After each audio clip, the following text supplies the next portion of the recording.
부곡중앙교회 성도 여러분, 한 주간 평안하셨습니까? 오늘도 저와 삶공부 구약 인물 연구로 이렇게 만나게 되었습니다. 오늘은 5강 모세 시간입니다. 모세, 우리가 익숙한 이름이죠. 우리 모세에 대해서 좀 더 깊이 말씀을 통하여 조금씩 배워갔으면 좋겠습니다. 먼저 모세의 이름의 뜻은 건져내다, 들어 올리다 라고 하는 뜻입니다. 그런데 이 모세가 모세의 본명이 아닐 가능성이 있습니다. 여러분, 아이의 이름은 보통 부모가 짓죠. 그래서 태어난 아이에게 부모의 염원을 담아서 또 간절한 기대감을 가지고 이름을 짓게 마련입니다. 그런데 이 모세라는 이름은 모세의 부모님이 지은 이름이 아닙니다. 출애굽기 2장 10절에 보면 바로의 딸이 이 모세가 들어있는 갈대 상자를 발견하고는 그의 이름을 모세라 짓는 것입니다. 왜냐하면 나일강에서 모세를 건져낸 자가 이 바로의 딸이었기 때문입니다. 그런데 이 건져내다라고 하는 이 이름대로 모세가 하나님께 쓰임을 받습니다. 하나님의 백성들을 애굽에서 건져내고 구원해 내는 일에 귀한 도구로 쓰임받게 되는 것이죠. 모세의 가족 배경을 한번 살펴보면 출애굽기 6장에서야 모세의 부모님 이름이 나옵니다. 아므람이 요게벳을 아내로 맞이하여 아론과 모세를 낳았다라고 기록되어 있지요. 그 전에 출애굽기 2장 1절 2절에는 이 모세가 어느 지파에 속한 자인지를 알 수 있는 대목입니다. 레위 가족 중 한 사람이 가서 레위 여자에게 장가들어. 아직까지 이 레위 지파에게 제사장직이나 또 성소를 섬길 수 있는 그런 직위가 맡겨지지 않았기 때문에 명확하진 않지만 그래도 이 모세가 하나님과 하나님의 백성 사이에서 중재자 역할을 할 것임을 그가 속한 지파가 레위 지파라는 것을 통해서 우리가 짐작해 볼 수 있습니다. 그러면 좀 더 본격적으로 구약이 말하는 모세에 대해서 살펴보겠습니다. 저는 첫 번째 키워드를 갈대상자라고 잡았습니다. 여러분, 모세가 태어날 때는 참 위기의 상황이었습니다. 그 당시 바로가 아들이 태어나거든 그를 나일강에 던지라 하는 왕명을 내렸기 때문입니다. 히브리 민족이 점점 번성하고 그리고 힘이 있는 것을 보고는 시기하고 질투했기 때문이죠. 그리고 두려움을 느꼈기 때문입니다. 여러분, 우리 마음에 시기와 두려움이 찾아오게 되면 그것은 무서운 죄로 이어지게 됩니다. 그래서 우리의 마음 관리를 잘 해야 되는 것이죠. 모세의 부모가 이 모세를 아들이 태어났으니까 많이 두려웠을 것입니다. 성경에 보면 너무 잘생겨서 그 왕명을 따라서 아이를 죽이지 못하고 숨겨서 기르지만 석 달이 지나자 그럴 수 없게 됩니다. 그래서 갈대 상자를 만들어서 거기에 모세를 담고 아기 모세를 담고 나일강 갈대숲 사이에 띄워놓습니다. 그것을 바로의 딸이 발견하게 되는 것이죠. 여러분, 갈대 상자의 상자가 노아의 방주할 때 방주와 같은 단어가 쓰였다는 것을 알고 계십니까?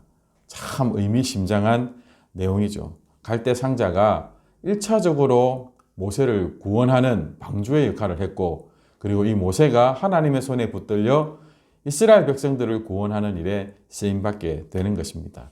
모세는 바로의 딸의 아들로 자라게 됩니다. 왕궁에서 자랐다는 것이죠. 그래서 모세의 이야기를 담은 만화 영화가 이집트의 왕자라고 하는 제목으로 나왔다는 것을 우리는 기억하게 됩니다.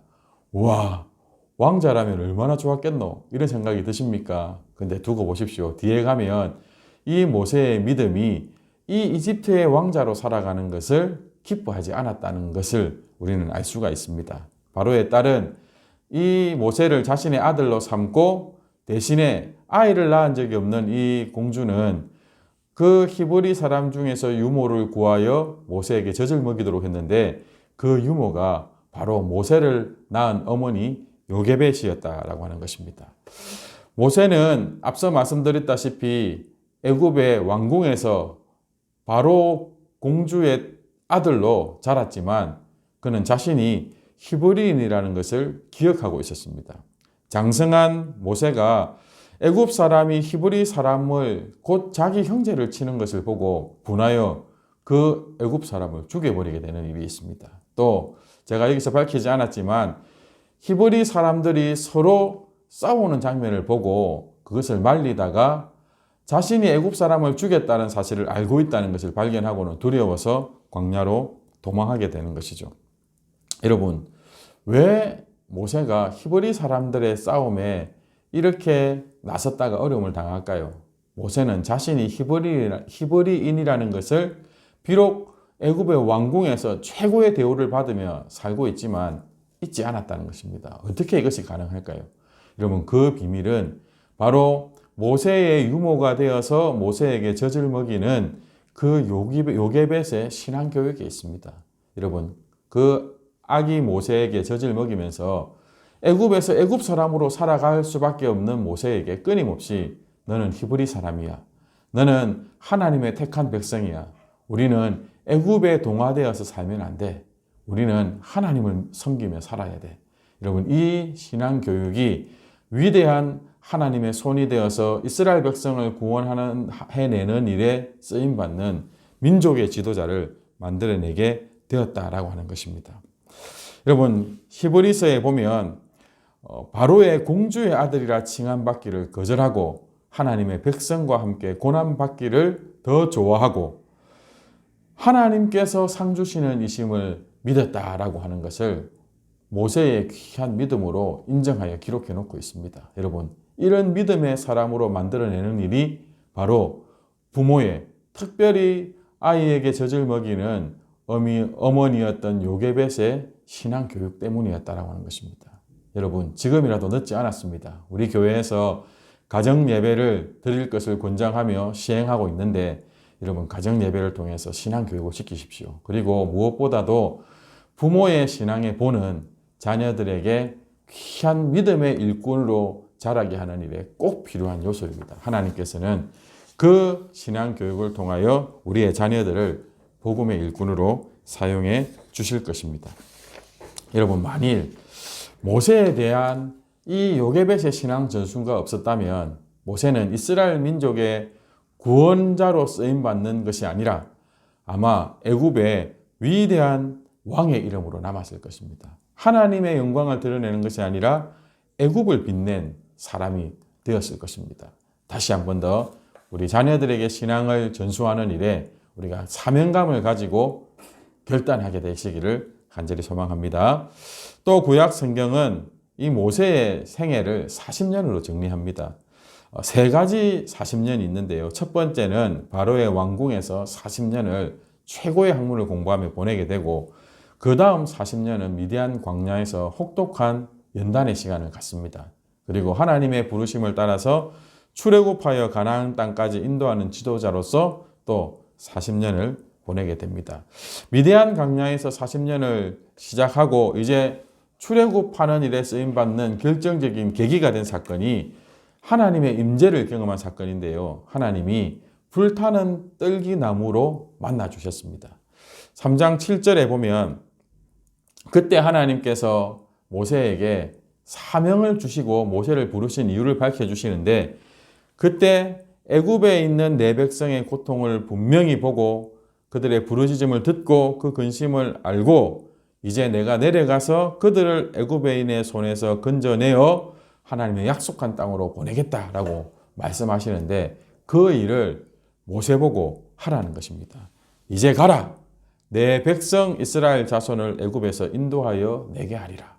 만약에 하나님께서 찾아오셔서 우리 성도님들에게 이런 사명을 주신다면 할렐루야 감사합니다 하고 기뻐서 펄쩍펄쩍 뛰시겠습니까? 아마 부담이 느껴지고 두려움이 느껴질 겁니다. 여러분, 모세가 펄쩍 뜁니다.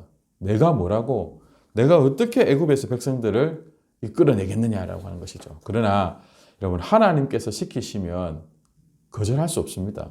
하나님께서는 하나님의 뜻하신 대로 밀어붙이십니다. 결국은 모세가 그 일을 하게 되는 것이죠. 우리를 부르셔서 맡기시면 그 일을 할 수 있는 은혜와 힘과 능력과 지혜도 하나님이 다 주십니다. 하나님은 하게 하시고 되게 하시는 분이시기 때문입니다. 여러분 어떤 사명을 받으셨습니까?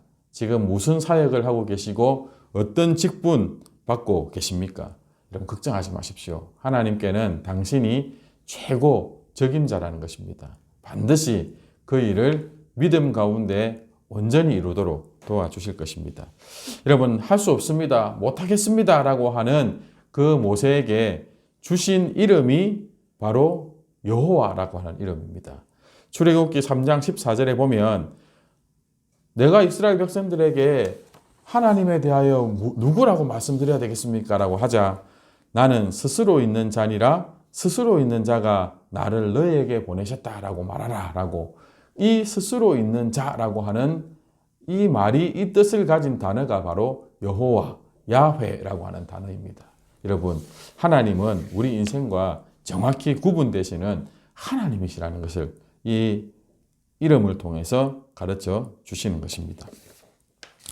바로와의 논쟁이 시작됩니다. 그리고 애굽이 열재앙으로 큰 고통을 받게 되죠. 바로와의 논쟁의 핵심은 딱 한 가지입니다. 이스라엘 하나님 여호와께서 내 백성을 이끌어내시겠다고 보내라고 하는데 바로는 여호와가 누군데? 도대체 여호와가 누군데 내가 그의 말을 들어야 되냐? 나는 여호와를 모르니 이스라엘 백성을 보내지 아니하겠다. 하나님 앞에서 완고하게 버티는 심령이었습니다. 여러분 이것 때문에 바로와 애굽이 엄청 고통을 받게 되는 것이죠. 그런데 출애굽기 7장 3절에 보면 내가 바로의 마음을 완악하게 하고 라고 되어 있습니다. 마치 하나님께서 바로의 마음을 악하게 해서 그 핑계로 애굽을 혹독하게 다루시는 것 같이 보이지만 여러분 이 바로의 마음을 완악하게 하고의 의미를 로마서가 잘 해석해 줍니다.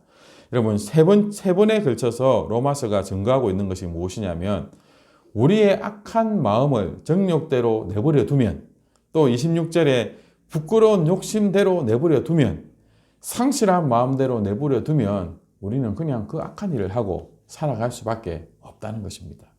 여러분 저와 여러분의 마음이 완악하지 않아서 우리가 예배드리고 하나님을 섬기는 것이 아니라 하나님께서 우리의 마음을 완악한 채로 내버려 두지 않고 끊임없이 우리 마음을 새롭게 하시고 우리 마음을 고치시고 우리에게 은혜와 긍휼을 베풀어 주셔서 우리가 하나님을 섬기고 따라갈 수 있다는 것입니다. 여러분 그냥 마음대로 우리의 본성대로 내버려 두는 것 이것이 가장 큰 재앙입니다. 하나님 끊임없이 우리의 마음에 간섭하시고 우리를 인도해 달라고 날마다 성령 하나님의 도우심을 구해야 되겠습니다. 여러분 열재앙이 드디어 벌어지게 됩니다. 완악한 바로의 심령에 대한 하나님의 심판이고 또 이 애굽이 섬기고 있는 신들에 대한 심판이었습니다. 10가지 재앙을 외우십니까? 저는 첫 글자를 따서 피계, 이파, 생종, 우매, 흑장 이렇게 외우는데요. 이 각각은 다 당시에 이스라엘 애굽 백성들이 섬기던 신의 형상이거나 신의 상징이었습니다. 하나님은 이 열재앙을 통하여 애굽의 신들은 다 가짜고 유일한 하나님, 유일한 신은 하나님밖에 없다는 것을 스스로 증명해 보이시고 드러내 보이시는 것이었습니다. 드디어 이스라엘 백성이 모세의 이끌음으로 말미암아 출애굽하게 됩니다. 출애굽의 대장정이 시작되게 되죠. 그들이 애굽에 들어가서 430년이 끝나는 그날이라고 되어 있습니다. 놀라운 것은요. 하나님께서 간섭하셔서 하나님께서 개입하셔서 일을 하셔도 우리 앞에 한 구절 더 살펴보겠습니다. 하나님께서 430년이 끝나는 그날에 이스라엘 백성들을 이끌어낼 때 여러분 그들을 그냥 오합지졸 애굽의 종이었던 자들로 부르지 않습니다. 여호와의 군대라고 부릅니다. 여러분 우리는 그냥 종에서 해방되었다라고 하는 것에 만족할 때 하나님은 앞서서 그들을 통하여 무슨 일을 하실 것인지를 기억하고 이끄신다라고 하는 것입니다. 여호와의 군대가 애굽 땅에서 나왔다라고 말씀하시는 것이죠. 하나님께서 그렇게 간섭하셔서 구원해 주셨으면 이제는 아무 걸림돌이 없어야 되지 않겠습니까? 그러나 그렇지 않습니다. 바로 홍해를 만나게 됩니다. 제가 참 좋아하는 구절인데요. 시편 46편에 보면 하나님의 백성들에게 끊임없이 피해야 되는 일, 누군가의 도움이 필요한 어려운 일을 만나게 된다는 것을 시편 기자는 이야기하고 있습니다. 그러나 우리는 어떤 존재입니까? 3절에서 말하고 있듯이 그러나 하나님이 우리의 피난처와 힘과 큰 도움이 되시면 우리는 그 어떤 것에서도 흔들리지 않고 두려워할 필요가 없다라고 하는 것이 바로 우리 존재의 삶이라는 것입니다. 어려운 일이 있을 수 있습니다. 하지만 능히 이길 수 있는 그 문제보다 더 크신 하나님이 우리에게 힘과 은혜를 베풀어 주실 것입니다. 홍해를 만났던 그 모세와 이스라엘 백성들에게 하나님께서는 오늘 내가 너희를 위하여 행하는 구원을 보이리라 라고 말씀하셨고, 그리고 앞서서 뒤따르는 애굽 군대와 싸워주실 하나님을 약속해 주십니다. 그리고 모세가 하나님의 말씀대로 그 홍해를 향하여 손을 내밀자 하나님께서는 밤새도록 바닷물을 물러가게 하셔서 홍해, 여러분 바다거든요. 그 바다를 마른 땅으로 만드시는 기적을 행하여 주십니다. 여러분, 드디어 이제 이스라엘 백성들이 홍해를 건너고 시내산에 머물게 됩니다. 여기서부터 진짜 하나님 백성의 기초 훈련을 받게 됩니다. 하나님의 법을 주시고, 그리고 이제 그들이 삶의 구심점으로 두고 살아야 될 성막을 지으라는 명령을 해주십니다. 여러분, 율법에는 다양한 요소들이 세밀하게 기록되어 있습니다. 개인적인 삶의 규범뿐만 아니라 공동체를 위한 규정도 포함되어 있고, 일상의 삶의 문제뿐만 아니라 하나님을 어떻게 섬기느냐라고 하는 영적인 문제까지도 율법으로 다 규정해 놓고 있습니다. 그 대표가 십계명인 것이죠. 그리고 성막을 지으라고 하시는데요. 그 성막을 지으라고 하는 가장 근본적인 목적이 내가 그들 중에 거하겠다는 것입니다. 하나님께서 이스라엘 백성들을 홀로 가게 하지 않고 그들 가운데 거하셔서 그들을 가르치시고 만나고 그들을 가르치시고 인도하시겠다는 것입니다. 여러분, 성막의 핵심적인 구절입니다. 거기서 내가 너와 만나고 속죄소 위, 곧 증거궤 위에 있는 두 그룹 사이에서 내가 이스라엘 자손을 위하여 내게 명령할 모든 일을 내게 이르리라. 하나님은 이 말씀을 모세에게 주시고 모세는 이스라엘 백성들에게 전하여 이 일이 온전히 완수되기까지 최선을 다하여 하나님 말씀에 순종하게 되는 것입니다. 모세의 죽음입니다. 모세는 안타깝게도 하나님께서 약속하신 땅에 들어가지 못합니다. 느보산에서 홀로 남아 그 약속의 땅을 바라보며 죽게 되는 것입니다. 여러분, 표면적 이유는 민수기 20장에 나오는 신광야 가데스에서 하나님께서 명령하신 그대로 행하지 않았던 하나님의 영광을 드러내지 못했다라고 하는 그런 잘못 때문입니다. 민수기 20장 12절인데요. 너희가 나를 믿지 아니하고 이스라엘 자손의 목전에서 내 거룩함을 나타내지 아니한 거로 반석을 명령하라고 하셨는데, 그 앞선 상황에서 반석을 쳐서 물을 낸 적이 있기 때문에 모세는 백성들을 향한 푸한 마음에 반석을 2번 치며 물을 내게 됩니다. 그것이 하나님께 걸리게 되죠. 하나님은 철저히 순종을 통해서 하나님의 영광을 드러낼 때 하나님은 그 일을 기쁘게 여기시지, 물은 내셨지만 모세를 책망하시고 이 일로 말미암아 약속의 땅에 들어가는 일은 이제 그의 후계자인 여호수아에게 넘어가게 되는 것입니다. 표면적으로는 그렇지만 영적으로는 우리에게 또 중요한 한 가지 교훈을 주는데요. 율법의 행위로는 그 누구도 구원을 얻을 수 없다는 것입니다. 모세는 하나님의 집에 충실한 종이었지만 그 율법을 한번 어긴 것 때문에 구원에 이르지 못하는 합당한 이유를 얻게 되는 것이죠. 여러분, 우리는 우리의 힘과 노력으로 구원 얻는 것이 아닙니다. 우리를 대신하여 하나님의 모든 명령에 온전히 순종하셨던 예수 그리스도의 공로, 십자가 보혈과 부활의 능력으로 우리가 구원을 얻고 영생하게 되는 것입니다. 여러분, 구약 성경은 이 모세의 죽음과 함께 모세에 대한 그 일생을 이렇게 결론 짓습니다. 그 후에는 이스라엘에 모세와 같은 선지자가 일어나지 못하였나니. 여러분, 이 말이면 끝인 것 아닙니까? 하나님은 모세와 같은 자가 더 이상은 없었다. 그리고 모세는 여호와께서 대면하여 아시던 자다라고 이 모세를 평가합니다. 모세는 그 누가 뭐라 하든지 가장 탁월하고 신실했던 하나님의 종이자 이스라엘 민족의 지도자인 것입니다. 신약 성경은 모세를 여러 가지로 말하고 있지만 저는 간략하게 세 가지로 요약을 하고자 합니다. 모세는 율법의 대표자입니다. 예수님께서 누가복음 24장에 하신 말씀입니다. 또 이르시되 내가 너희와 함께 있을 때에 너희에게 말한 바 곧 모세의 율법과. 모세는 율법을 대표하는 인물이라는 것이죠. 또 이 신약 성경이 말하는 모세는 예수 그리스도의 영광을 드러내는 중요한 디딤돌이 된다는 것입니다. 요한복음 3장 14절에 보면 모세가 광야에서 뱀을 든 것 같이 인자도 들려야 하리니. 여러분, 모세가 그 광야에서 놋뱀을 달아 높이 들어 올린 사건을 언급하시면서 예수님은 그 놋뱀이 가리키는 것이 바로 나다라고 말씀하시는 것입니다. 예수님의 십자가가 그 놋뱀을 본 자들이 다 나음을 입고 구원을 얻었듯이 예수님을 믿음으로 바라보는 자가 구원을 얻을 것이라는 것을 예수님께서 말씀해 주시면서 모세가 예수 그리스도를 가리키는 자였다는 것을 오늘 이렇게 소개하고 있습니다. 여러분, 히브리서는 특별히 우리에게 오신 예수 그리스도를 사도이시며 대제사장인 예수라고 소개하고 있는데, 그러면서 끊임없이 비교하는 대상이 신실했던 모세보다 더 영광을 받을 만한 분이시다라고 하는 것을 소개해주고 있는 것이죠. 3장 5절과 6절에도 보면 모세는 하나님의 온 집에서 종으로 신실한 자였는데 그리스도는 하나님의 집을 맡은 아들로서 그와 같이 하셨으니 우리가 소망의 확신과 자랑을 끝까지 굳게 잡고 있으면 우리는 그의 집이라. 아멘. 여러분, 모세는 예수 그리스도의 영광을 드러내는 일에 귀하게 쓰임받은 자였습니다.